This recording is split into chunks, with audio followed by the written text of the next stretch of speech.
Bienvenue dans le tutoriel test et mesure. Dans cette vidéo, nous verrons quelques moyens de tester le parcours d'un signal dans un système actif.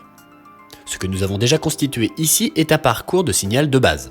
Juste un lecteur audio, raccordé à un égaliseur paramétrique, lui-même raccordé à un indicateur de niveau. Si nous sortions ensuite vers un système réel, cet indicateur de niveau représenterait notre sortie vers l'amplificateur. Avant de tester ce parcours du signal, apprenons-en un peu plus sur ce que peuvent faire ces outils de test et de mesure. Prenons donc quelques générateurs. Allons donc dans Audio Components et sous Test and Measurements, nous prendrons un générateur de bruit blanc appelé White Noise Generator.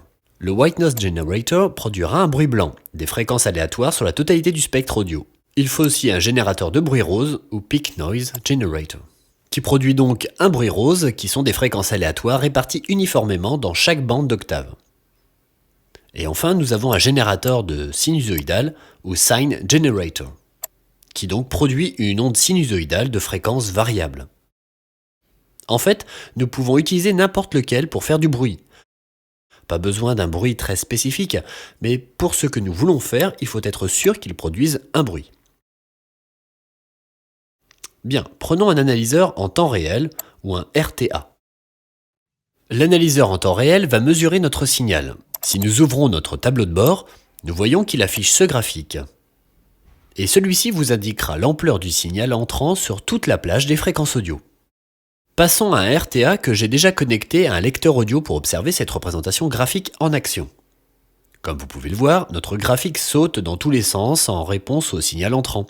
Et nous avons des commandes ici pour régler cette représentation graphique à notre goût.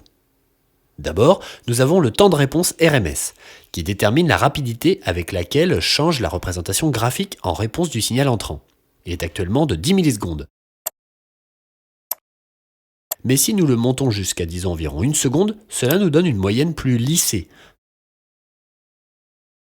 par opposition à 10 millisecondes, qui nous donne vraiment une réponse en temps réel. Descendons sur le temps maximal de maintien. Il nous permet de sélectionner le temps durant lequel l'ampleur maximale restera affichée avant rafraîchissement. Cette ampleur maximale est représentée en rouge. Donc si nous poussons cela jusqu'à environ 3 secondes, vous pouvez voir que le rouge persiste beaucoup plus longtemps qu'avec un réglage au minimum. Nous avons ensuite Infinite Hold, qui maintient indéfiniment à l'écran l'ampleur maximale jusqu'à ce qu'une ampleur supérieure soit détectée.